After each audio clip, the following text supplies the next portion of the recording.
thank you very, very much. Thank you for your tremendous work with AFSA.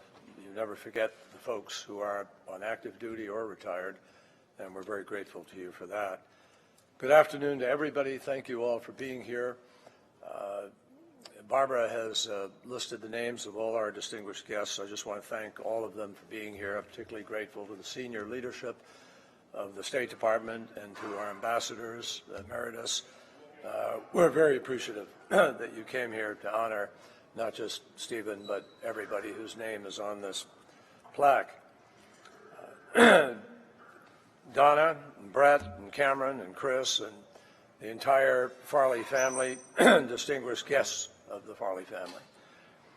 We honor a very special individual today, Captain Stephen Farley.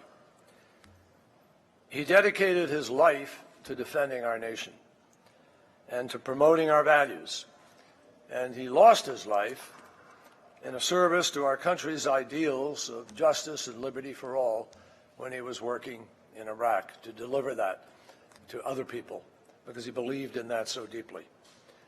Many of us already know Steve's story, the proud son of Oklahoma, the small business owner in Guthrie, the sailor and the naval reservist who served in Korea, Japan, and Iraq, the man who, after shedding his military uniform, still wanted to serve and made the brave decision to return to the front lines in civilian clothing in order to help Iraqis build a brighter future.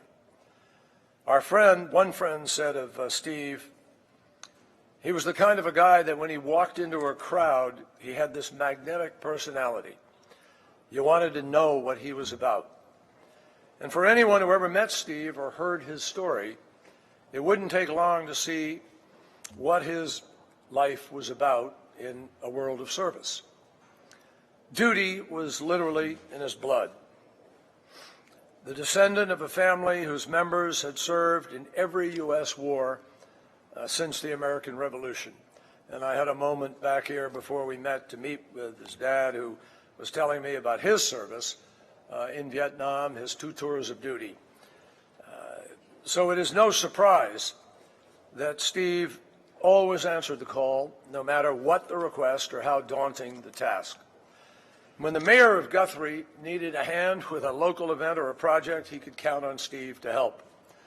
When recruited to join the armed forces as a teenager, Steve immediately signed up. And when he finished college and then business school, he re-entered military life. When active duty ended, he continued on with reserve duty. When the 9/11 attacks shocked our nation, Steve was called to action once more. And when his career in the Navy came to a close, he joined the State Department's effort to stabilize, secure, and rebuild Iraqi communities. After all that time, after he had seen and experienced and given so much, you could forgive any person for becoming jaded or cynical, but not Steve.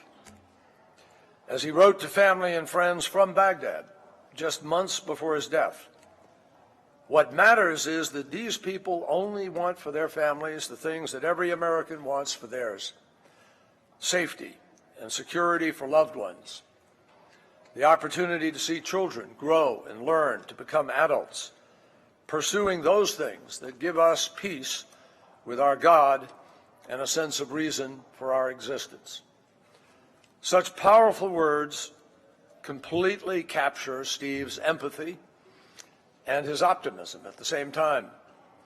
And they reflect as well the faith and the commitment of so many of the foreign affairs professionals who represent our nation across the globe.